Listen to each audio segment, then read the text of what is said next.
Coba kalau perempuan, ayo prajurit kita tempur. Kamu di sini, aku masak. Ya. Ya ada kalanya perempuan itu sebagai navigator, lelaki sebagai eksekutor. Setara tuh nggak harus sama. Setara ya udah setara aja gitu. Ya setara nggak harus sama. Ya setara nggak harus sama tuh kayak itu tadi. Laki-laki dan perempuan setara nggak setara. Tapi kenapa cuman perempuan yang dikasih sakitnya menstruasi? Ya sebab setara tuh nggak harus sama. Bertemu lagi di iPodcast.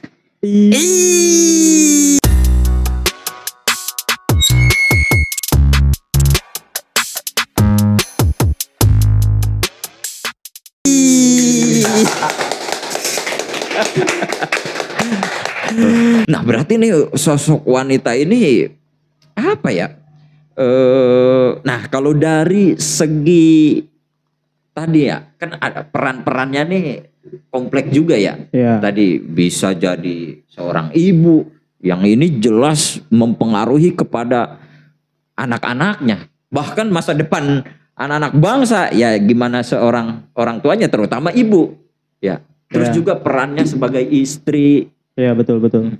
Sebenarnya ini, tapi mohon maaf Bang, ini dua orang ini siapa sih Bang? Dia mulu dari tadi Bang. Ini penonton sambil nyatet, sambil nulis. Iya. Suruh pulang bisa Bang? udah kayak patung di Gapura. Boleh ikut gak? Oh ya siap. Terkait perempuan yang kurang tadi gara-gara sosmed mungkin dia tuh bodoh ya. Nah menurut gue tuh orang bodoh itu dia tidak bisa membedakan mana pemicu, mana penyebab. Akhirnya tuh dia karena dia tidak bisa membedakan itu, sehingga dia nggak tahu nih apa yang harus dia lakukan. Nah itu gimana menurut lu? Apa sih gimana caranya membedakan pemicu dan penyebab? Kalau menurut gua soalnya ini penting. Soalnya kalau lu nggak tahu itu lu bisa berputar-putar aja dalam masalah itu gitu loh. Nah itu gimana? Berarti ini konflik ya? Iya. Gimana tuh? Membedakan pemicu dan penyebab bagi si bodoh itu kan. Ya sering-sering bertanya aja sih. Maksudnya ya kali anggota keluarga lu nggak ada yang negur atau teman terdekat gitu. Sama sering-sering tapi maaf, pemicu itu kan harus orang itu sendiri yang kayak peka terhadap pemicunya gitu loh. Enggak harus orang itu sendiri. Menurut gue tuh bentuk teguran, contoh ya. Kayak misalnya gue perokok. Ya mau dimanapun gue suka ngerokok gitu. Tapi gue harus sadar ada beberapa tempat yang emang gue nggak boleh ngerokok. Contoh misalnya di WC umum rumah sakit atau di dalam angkot. Nah kita untuk menjadi peka itu ya kayaknya manusia kan punya otak lah gitu. Ya mikir aja udah gitu, mikir. Ya menurut gue buat orang yang emang contoh nih standar sosmed, dia itu udah menyadari, cuman mengindahkan itu loh. Apa sih gitu? Fuck gitu. Tapi ini luar biasa nih. Ini ternyata penonton diam-diam bertanya, berarti menyimak penuh nih. Karena orang diam itu biasanya berak. Ya atau diam-diam cepirit aja, bau dong.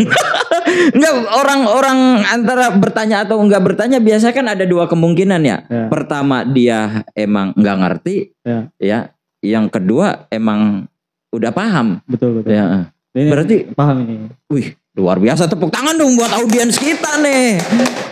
Makanya obat bapak-bapak tadi, Paramike, paracetamol, Panadol, obatnya adalah para hadirin. Iya. Ini beli beginian di mana, Bang? Ini tadi boleh tinggal dianterin ke sini nih. Di Facebook banyak. Luar biasa. Ini gimana jawabannya? Jawaban dari. Soalnya kayak terkait perempuan tadi. Iya. Kayak misalkan kita dibilang orang tuh kayak lu ngapain sih cari cewek gitu ya. Nah terus orang itu tersebut marah gitu. itu kan sebenarnya itu kan pemicu ya. Tapi penyebab aslinya kan diri lu sendiri.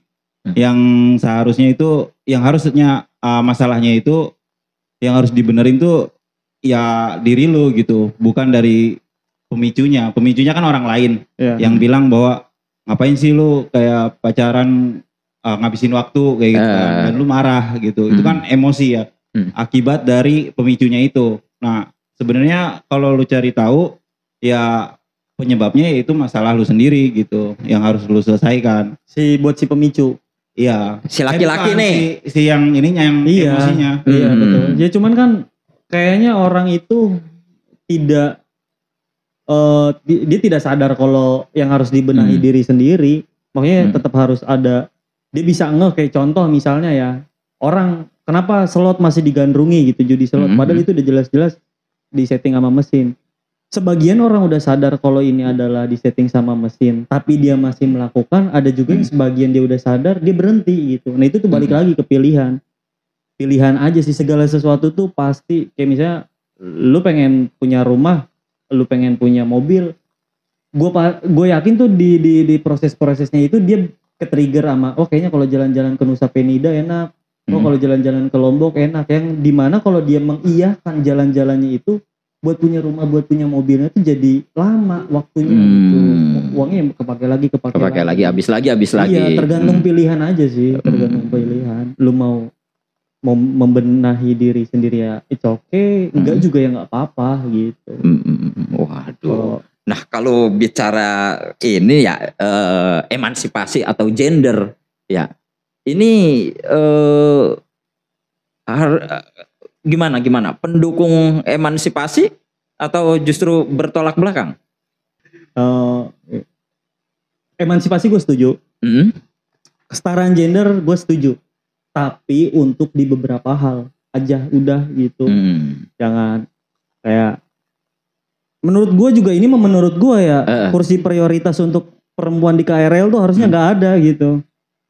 Ya kan lu minta kesetaraan, kenapa lu minta? Di satu sisi lu kayak ini di Twitter tuh suka banyak. Dulu kan sebelum ada kursi prioritas kan semua sama tuh. Terus ada yang ngoceh-ngoceh kan. Ini harusnya buat perempuan gini untuk keamanan dan lain sebagainya dari biar tidak ada pelecehan dan lain sebagainya. Ya kalau minta kesetaraan mah ya udah nggak usah berkomentar tentang minta kursi prioritas itu.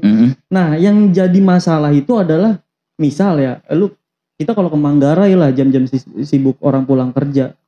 Ada kursi kosong nih, kursi prioritas gitu kan. Yang emang diperuntukkan untuk lansia, ibu hamil dan perempuan. Terus kalau misalnya nggak ada lansia, nggak ada ibu hamil mah cowok boleh aja menurut gue duduk di situ. Terus kenapa penumpang perempuannya jadi skeptis kayak ini kan buat perempuan jahat nih sama perempuan ini begini sama perempuan. Ya semua orang pulang kerja capek, nggak cuma perempuan doang yang pulang kerja capek gitu.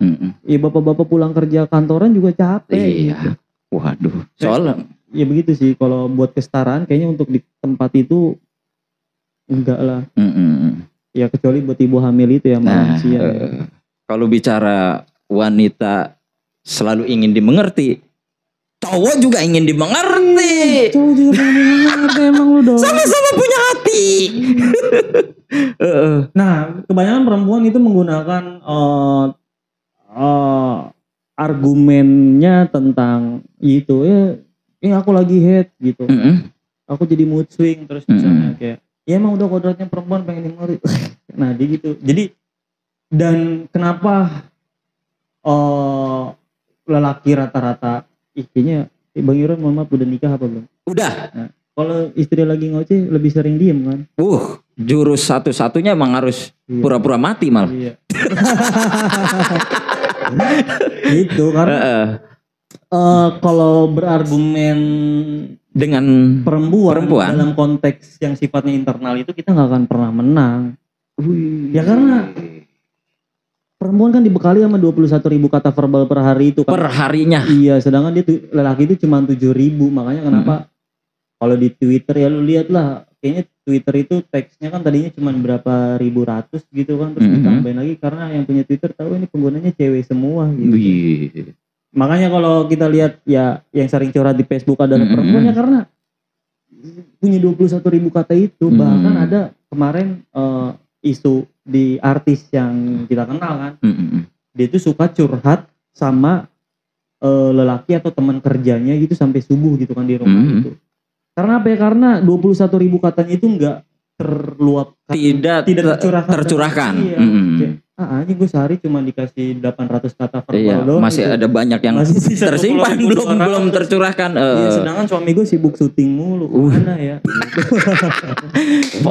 Tapi gue heran sama tetangga gue, ada yang saat pagi ngomel, siang ngomel, sore ngomel, sampai malam ngomel tiap hari, tapi bunting tiap tahun. Gua tanya, Empok perasaan pagi berantem, siang berantem, sore berantem, malam berantem. Gua mah berantem juga, atasnya doang, bawahnya mah damai. Kasih doyan nih. Karena emang perempuan tuh, kalau bicara perempuan, kayaknya kejedot aja.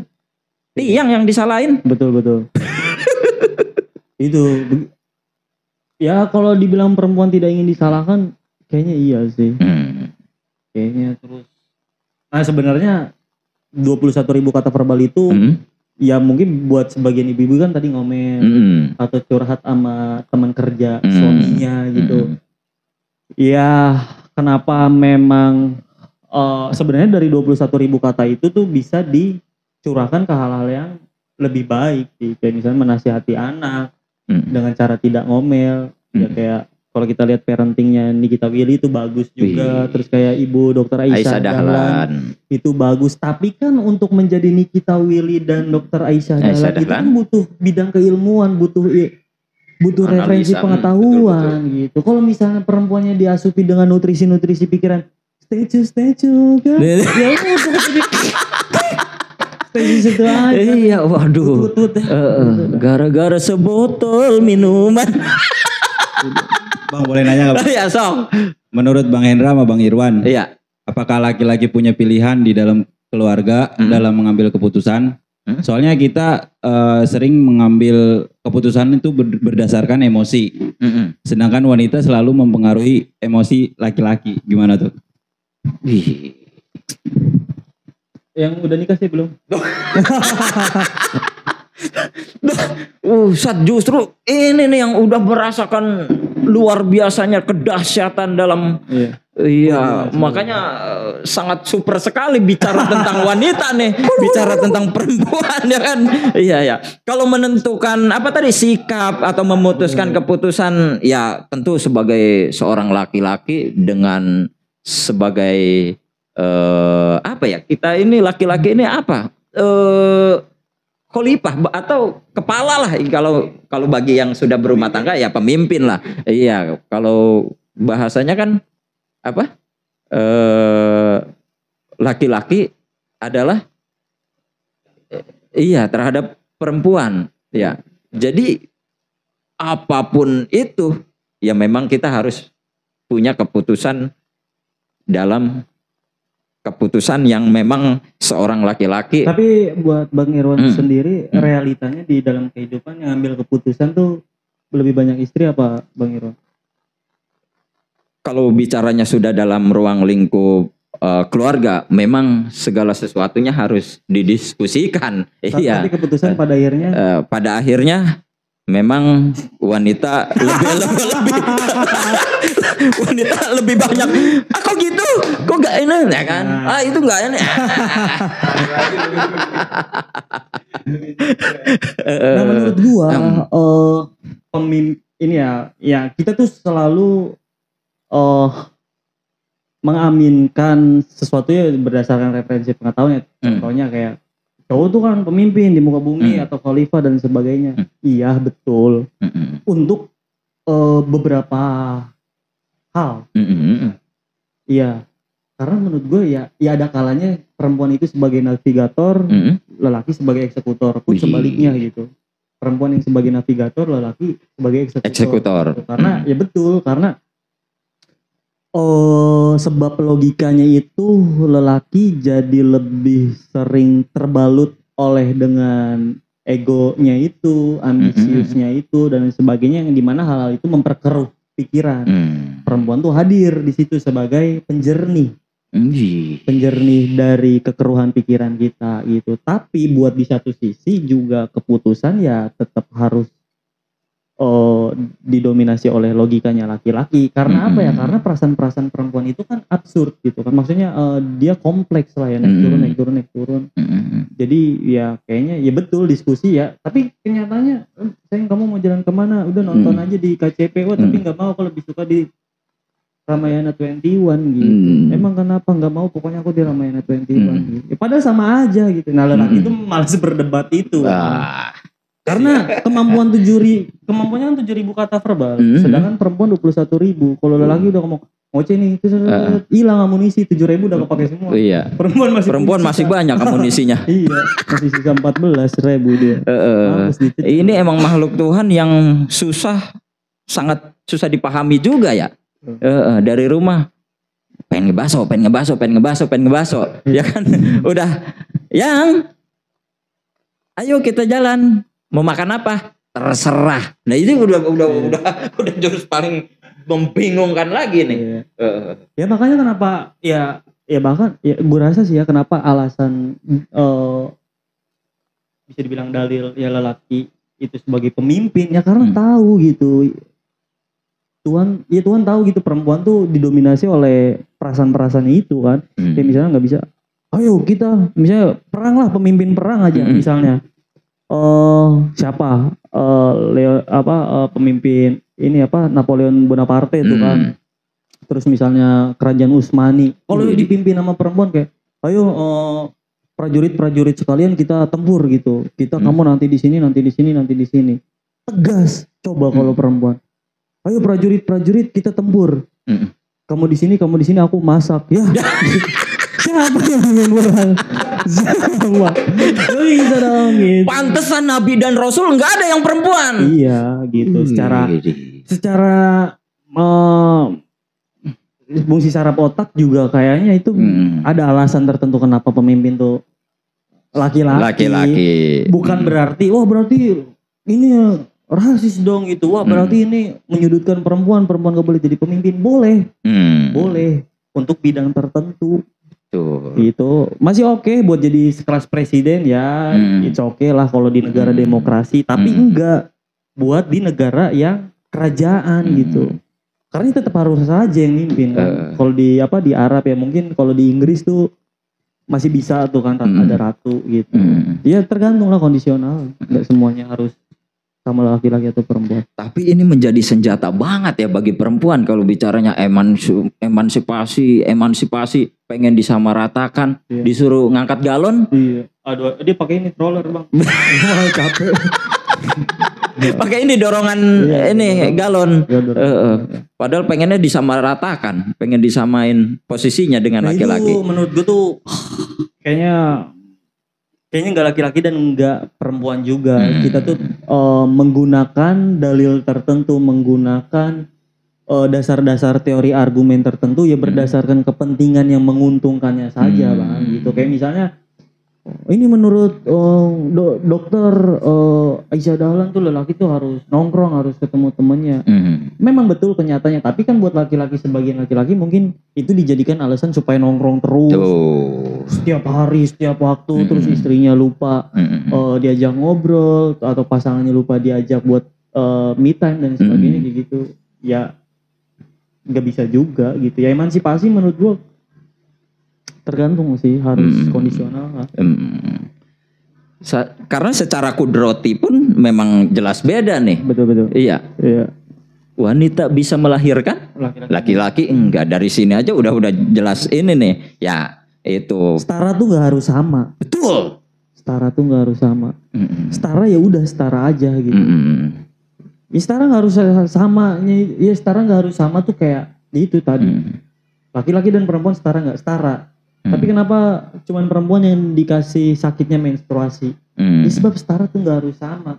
Lu juga nggak ngerasain laki-laki zaman prasejarah itu berburu, gimana caranya bikin anak busur panah tuh dari tulang belulang, memahatnya dari batu, gimana memikirkan strategi perang supaya dapat buruan lebih banyak, nggak memikirkan bagaimana nanti kalau misalnya perang antar suku terpanah atau jadi tawanan perang. Perempuan tuh tidak memikirkan itu karena tahu kapasitas perempuan tuh bukan ada di logika. Jadi udah perempuan itu waktu zaman prasejarah itu ya ngurus-ngurus anak di dalam goa, merawat-rawat goa dengan baik. Bahkan zaman kemerdekaan juga kayaknya kan yang lebih aktif laki-laki ya, lebih aktif. Ya perempuannya yang ngasih asupan motivasi, terus nasihat, ngasih kedamaian, ketenangan ketika prajurit kemerdekaan pulang ke rumah kayak disambut sama perempuan. Itu juga harusnya kita menyepakati bahwa pahlawan tuh didominasi oleh perempuan saat itu dan didominasi oleh lelaki saat itu gitu. Jadi nggak bisa yang kelihatan laki-laki doang, nggak bisa. Iya, karena kesuksesan laki-laki di situ ada peran wanita di belakangnya. Iya. Itu baru satu. Coba kalau banyak gitu ya. Sukses banget. Wih, apalagi 4. Iya, Elon Musk bisa sekaya sekarang. Istrinya berapa? Dia punya anak dari berapa perempuan? 8 apa? Wih, kuat tuh ya. Doanya kencang. Iya, doanya kencang. Iya. Kalau doanya satu kan diaminkannya satu. Karena kalau orang menikah nih itu setengah agamanya sempurna. Iya. Karena itu baru setengah tuh. Iya. Masih kalau 8 bisa 4.